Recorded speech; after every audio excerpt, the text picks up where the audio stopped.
So this guy says that he is a big believer in the paranormal. In 2019, both his wife and the daughter died while the mom was trying to give birth to the baby. He requested that they be buried together, the mom holding the baby in her arms. Says that the viewing started at 8 p.m. and ended around 9:30. Everyone gave him their condolences and then they all left him alone. Once everyone left, he said that he decided to clean up, and the only thing in his mind was how he has stayed in this world alone. He had gone out to take the trash, and on his way back is when he started to hear knockings. He started looking around once he went in because he thought maybe someone had left something behind and they were coming for it, so he headed towards the door. He went to the door and there was nobody, so he started to look around and thought maybe it was a dog or a cat or some sort of animal. He even thought maybe it was the neighbor like hammering something to a wall, and that was when he heard it again. He heard like somebody was knocking, but this time he was so close to the coffin where his wife and baby were that he realized that those knockings were coming from inside that coffin. He admits that he opened that coffin up thinking that they were alive, but when he did, they were definitely still dead. He said that it was really hard for him to go to bed that night, but he did end up going to bed and falling asleep, but also ended up getting woken up by the sound of knockings again. He immediately grabs his phone and notices that it's 3 in the morning, and he started to try to unlock the phone to turn the flashlight on. It was in that moment where he heard the cry of a newborn baby at the foot of his bed.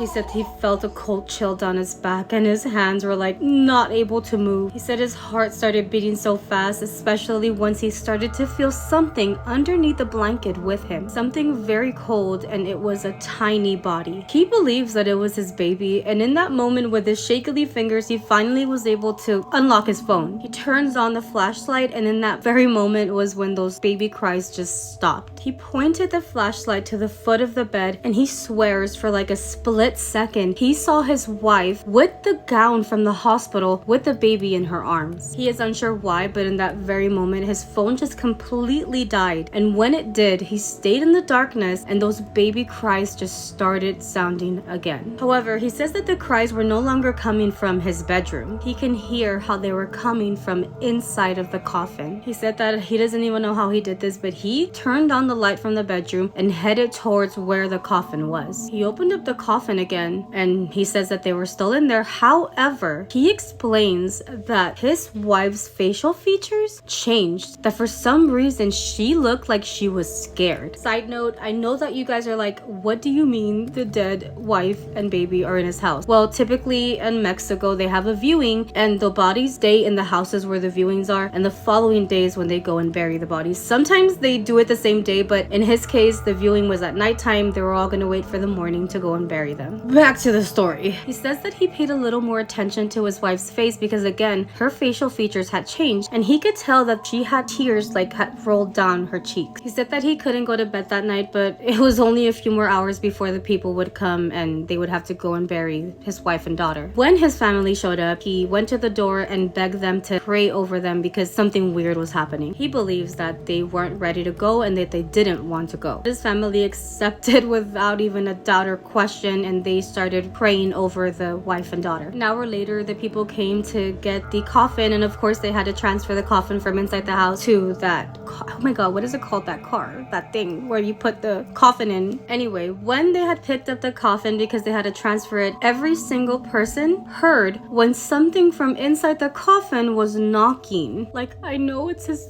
like a wife and daughter, but I'd been so terrified. Not because of the knockings necessarily, because first of all, if that happened to me, I was home alone, I could lie to myself and be like, that didn't happen, I'm grieving, no way they knocked. But the fact that something would knock in front of his family and everyone just confirms what happened to him that night, that's what would scare me more. He says that they all heard 2 knocks coming from the coffin when they were trying to move it, and as soon as he heard that, he just says, I told you they don't want to leave. They went ahead and put the coffin, took it to the cemetery, and once they were at the cemetery, they heard the knockings again. He said that his family didn't even question it, they just all started praying again over and over. That wasn't even the end of it. Like, after they finished praying, the guys were putting the coffin down, and they were very steady, they weren't like moving it crazy, and he says how they all saw the coffin just turn to its side, and every time they would try to straighten it up, it would do the same thing again. He says that one of the men who worked at the cemetery told him to talk to his wife, and he did. He says that he told his wife to let the men do their job and that she had to go. He also told his wife that one day they'll meet again and that he would enjoy bury his wife and the baby. He also asked her to find peace with everything that happened and that he loved them so much. And again, that was like when they finally were able to put her down in that grave. He ended up going home and he admits that every day that passes, he just feels like there's a void, like there's something missing from his life, but he has learned to move on because one day he'll see them again. I feel like this is so sad, but also a little scary, a little tiny bit scary, okay? But what do you guys think?